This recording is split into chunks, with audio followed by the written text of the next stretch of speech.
Rutherford Issues with Bryan Barrett on FM 101.9 and AM 1450 Murfreesboro, FM 100.5 Smyrna. Listen and watch at WGNSradio.com. Rutherford Issues is powered by Middle Tennessee Electric. Take control of your energy use with the My MTE app. It's free in the App Store, iTunes, or the Apple App Store, Google Play. You can find out more about power outages, pay your bill, check your energy usage, all with the My MTE app. State Representative Mike Sparks joining today. You were at MTSU this morning, I hear? Yeah, I went back. I finished up in December with my second degree in media, and I had a class years ago, TV news. They've changed it it's now called storytelling. It's like a TV journalism class, and I thought, I'm going to go back and audit this thing. And one of my professors just walked in the class, and she hollered, "Mike Sparks," like, "Hey," and I always got along good with him. But already in trouble? No, not okay, yet. Okay. Well, I told him I got to leave, come out here. But we went so fast about 6 years ago. I wasn't good at really working the camera. I'm not that good at editing. But, Dan Eschenfelder, Christine Eschenfelder, just a sweet couple that the background's in journalism and media and reporting and a big sports. Dan's basically a big sports guy. And so I'm going to go back and just audit the class. And this time we have a lab. Last time we didn't have a lab, So, in fact, one of the issues I took on in that class years ago was with Dr. Krause, low pay of adjunct professors, and made a story with it and run legislation. And, a lot of folks think that story and that legislation led to a little raise. A lot of people don't realize how low pay adjuncts are. Very, very low pay, Well, there's money somewhere, isn't it? I mean, you just but not for adjuncts. Look at the buildings. You look at all the people crawling all over campus. Yeah. What, big 20,000? Yeah, is it 20, 24? Somewhere. 23,000. I know it's over 20. Yeah. All kinds of new buildings. A lot of new buildings. States invested heavily over there that were remodeling the Murphy Center. Is it 50 years old now? Yeah. And big investment there, roughly, 110 million, 115 million, and new concrete building, criminal justice building, new engineering building. There's a lot Wasn't going there a on. groundbreaking not too long ago for a new building? Yeah, there was. I missed that one. I can't remember the building now. Oh, then the athletic center. That's state of the art. Dude, is that not nice or what? Yeah. Well, it's sweet. But a lot of great things happen over on campus, They're getting ready to build a hotel. Yeah, what do you think about that? I think it's interesting. It really is interesting. Now they've got kind of a built-in they've got a built-in work group, right? I mean, they're going to have this hospitality major. Yeah, I think it's so you got free labor.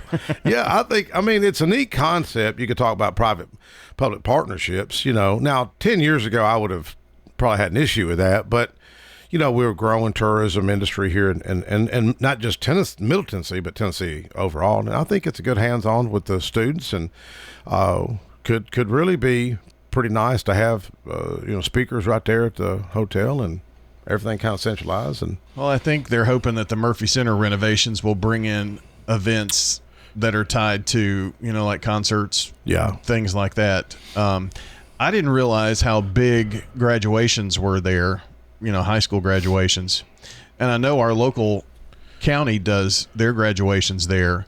But during the week of Spring Fling, we're talking to some people in like Mount Juliet, Lebanon High School. I mean, our adjacent counties, they come here to do that too, just because of the facility. Well, I just got asked the question just now about communication, about how I felt that locals communicate, elected bodies, county commission, school board, whatnot, and state delegation. And did you say not well or at all? Well, I think we can improve. But I think that's overall. You see a lot of what they call silos. I see it in law enforcement. You see it in other areas, and but you can always improve communication. And one thing I see with that, I found this out by somebody shared. He may not want me sharing his name on the air, but how much Murphy Center charges a school board for each graduation. Right. It's expensive. I never knew that, but to be honest, and I may upset somebody saying this, but I don't think school board folks, administration connects with MTSU as well as they should. Now, they've told me that. They may not want to say that publicly, but, maybe if we had more communication, maybe MTSU wouldn't charge the school board as much money, And then the state ponying up as much money as we have, there needs to be a better happy medium with all that. And the more dialogue you have, and former Senator Kitchen does a good job of bringing folks together, but we can always improve on areas like that. So it takes about a week, maybe a touch longer than that, to graduate all of Rutherford County that go through there. So they shouldn't charge them for that? Well, I'm not saying they shouldn't charge them. I'm just saying, to me, the price seems kind of high because, the county taxpayers are paying for that. Well, sure. Well, what is, do you know what that price is? I think it's about $12,000 to $15,000 per graduation. Per graduation. Yeah. I mean, I don't know. I think that's kind of high, but I'm pretty frugal. Yeah, but I mean, if you were the one running that business, you would take all of that money, like, right? I always liked something that Harry Gill, the former school superintendent, used to say, and I always liked this quote. He said, oftentimes from where you stand is where you sit. So me as a state representative, I want to keep the state budget down. I want to be very spendthrift and frugal with our spending, make sure we're getting a good return on investment to the taxpayers. So I think from the school board perspective, I think they would see the same thing, that, hey, that seems a little high. MTSU, it costs a lot to heat and cool that building, costs a lot to for security, but I think they might say they're giving them a price break. Well, one thing they could improve on, I shared this with powers that be here recently, MTSU came to our Rotary Club with football coach, Derek Mason. Mm-hmm. Great guy, and his staff and some others, and all done a great job, man, pitching everything to our Rotary Club. And I was telling him, I said, man, you need to have this at every graduation ceremony. Just a small pitch, like attend this university, have the cheerleaders out there, have a bunch of, rah and hype going on to encourage all. I mean, you got a market right there. You got a captive market of all these folks graduating, many of whom may not know where they want to go to school, many of whom may not even know what they want to do. But there's your captive audience to sell MTSU, to capture those folks, to get them to be there. I just think they can do a better job. And I mean, I'm not trying to be critical, but as I was asked earlier, I think we can do a better job of communicating. Sometimes, we don't. Sometimes people are in silos. I've witnessed that throughout my 22-year tenure, Well, I try to communicate. I tried to communicate with you. Well, we're the good neighbor station up here. When I said, I can't get out of my driveway most afternoons, and you said that's not my problem. No, I didn't say that. It's Charlie Baum's district. Okay, I said I'm with you, but let's get with Charlie too. I should say Dr. Baum. Yeah, it still happens too. By the way, man, all this growth. Well, I guess y'all reported on. I figured she's going to bring up my idea. Well, I just heard it on the news. It's a boring idea. Ain't it boring? Tell us why it's boring. So, the tunnel boring company from the airport to downtown in Nashville. It's kind of a one way little thing. But how would that work? This is pretty much a destination. You fly into the airport. You don't have to rent a car or get a car and drive in and that kind of thing. To me, that's how that would be workable. Like the Vegas loop. Yeah, similar. But how do you envision that changing traffic if we had one from Rutherford County into Nashville? Yeah, well, I'm reminded of that quote: "Necessity is the mother of all invention." When you're feeling pain and you're suffering, like Brian Terry does, back in Fort Nashville, Tim Rudd does, I do, not as much as them. Others that travel to Nashville and back, you feel pain. In fact, I got hit early this year, got hit on Jefferson Street. The girl didn't have insurance and did damage my car. But when you feel pain and you're dealing with that, like this morning, I've been giving this nurse a ride. Her vehicle's been breaking down. She's up there at Una. Man, I don't know if y'all have driven from the county line to that Una area, Nashboro Village. Man, when I say you're taking your life into your own hands, I'm not exaggerating. People, I seen somebody the other day, 3 cars back, basically squeal tires, pass everybody, run the red light, didn't even look, run the red light, lucky no one was coming. Then they opened their car door. I don't know what they were doing at the car door. I'm wondering if they got carjacked or something. Then I see them up here at the next stop, which is the British Commons area. Folks know where that's at, before Una. All of a sudden, they go into the oncoming traffic and do a donut, come back in the lane. Seen a guy on a dirt bike just driving up like it's casual. Seen people, just the craziness. And she said, this is like this every day. I called Metro Police twice 2 weeks ago, 862-8600, when I got hit on Jefferson Street. You couldn't get an answer. And if folks don't believe me, call 862-8600, because you don't want to dial 911. Nobody answered, and I left a message. They did return my call, and I said, man, can y'all not get some officers patrolling from Rutherford County to Antioch? I never even seen a patrol car. It is chaos. It was a wreck this morning, and the guy was just in the middle of the road. The vehicle was, I bet it was hit and run, because there's one car, 2 cop cars were kind of there blocking that traffic. But it's getting to where the traffic is from Nashville to Laverne, bumper to bumper, and then you get people driving chaotically. So the idea of a tunnel, a loop to Murfreesboro, Smyrna, going back to communication, somebody's got to bring it up, somebody's got to talk about it, and if there's a guy that can make this thing happen, it's Elon Musk. Someone asked this question, and I don't know if you know the answer to it or not, but who owns the land? I mean, they're going underground, so is it just not owned? Because taxpayers. You know what I'm saying?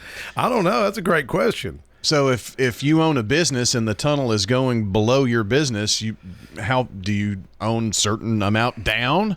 Because we need to find that out. T-Dot got with us this morning because I was trying to get factual information on the traffic count, because you get varying opinions on traffic counts. And you can't trust AI with that. You can't trust AI. So it's tops about 159,000 is what they were telling us in Murfreesboro. But just in the news the other day, it was 70 minutes to get from Nashville to Murfreesboro. It'll take me an hour. I'm 22 miles from my house, but that's an hour. The other day, the interstate was just shut down. Marty Luffman was driving in. Tony Campbell was giving him a ride. Marty's, handicap. He had to sit in his vehicle for 4 hours. Then the other day, I think it was the next day, another bad accident, traffic backed up. It's constant. And this morning, if we don't have it change, I don't think choice lanes is going to fix the problem. It's going to get where it may be a 4-hour commute to Nashville and back in the near years. Because you were talking about your grandchildren, we were talking about grandkids, yeah. And I look at my grandbabies and I wonder, what's the future going to be like? Can they afford a home? What's it going to be like? Is there going to be crime, carjackings? And if we don't do something, and I think a tunnel, I think it's worth exploring. The speaker, I know they interviewed him the other day, Cameron Sexton, and I hope we wrote 5 letters to 5 different addresses to Elon Musk. So hopefully, out of the 5, it gets to him. So our population around 380,000, and by 2040, it's expected to be 500,000. So I mean, they're going to be on all of our roads and things of that nature. But so. I don't know. I just thought it was interesting, who owns the land. We'll find out. Because that's how they can go so quickly, because it's not like T-Dot having to buy land and buy right-of-ways and all that kind of thing. They're not having to do this underground. That's why it's going to happen so quickly. Well, WKRN interviewed me, little Nikki McGee. She interviewed me on Jefferson Pike, and she interviewed me on the school bus legislation, which is a whole nother topic. We're the most restrictive in the world. We need a DOGE, Department of Government Efficiency, and I can't believe it. See, the media really don't tell you this stuff. We are the most restrictive. That's why we got a shortage of school bus drivers. We're the only state that requires you to be 25. But I was telling Nikki, because I said, hey, let's go do the interview at the tunnel. Let's do it at the tunnel, at the construction site. Now, we couldn't get in the construction area. But I told her, I said, thank you, because WKRN, they're the ones that covered Jefferson Pike when I reached out to the media 20 years ago, or maybe, about 20 years ago, when a mother hit a telephone pole over at the Mona area in Jefferson Pike. And sadly, the child came out of the car seat and went through the windshield, killed the child. I heard that mother was never right. And I remember Chris Bungard, Channel 2, he said, well, you need to come out here on camera. I said, man, I don't want to call no camera. I don't want to do that. And he said, man, if you want to make a difference, you need to get out here on camera. And we did that story. And I was wanting them to, when they did the recap over Jefferson Pike being complete, I wanted them to use that video, but they couldn't find it. They couldn't find it in their archives. But it takes a discussion, and it takes the media to really look at positive change. Well, got just a minute or two left here. You sent me a text yesterday, something about Marty. Oh yeah, Marty's got a big event tonight. Marty Lubman, his 50th State Farm anniversary down there at Micah Vella at the old Jones Randolph home over in Walter Hill. Used to sell antiques out there, from what I remember. And it's from 6 to whenever. It's a 50s theme, and everyone's invited. I wish he'd went with a 70s theme, but he wanted to do a 50s theme. So, well, he would know about the 50s, right? He would. And I'm not going to dress up, but no, everyone's welcome to come out. Marty's just such a loving guy. Marty's had a setback with that being in that bad car wreck, and he's paralyzed from the waist down. So this is a 50-year celebration, and Stephanie Maka and her family is helping put that on. And I think Brenda Bryant, my pastor friends, has a birthday party out there tomorrow night, so everyone's invited out there. Micah Vella, Jefferson Pike, and 6 o'clock. Sounds good. Thank you, Brian. All right, Mike. Appreciate it. And don't forget Conversations with Mike Sparks every Sunday. So 5 o'clock, you can hear the show here on WGNS on Sundays. That's going to do it for us here. Thanks so very, very much for listening, tuning in. We'll see you back here next time.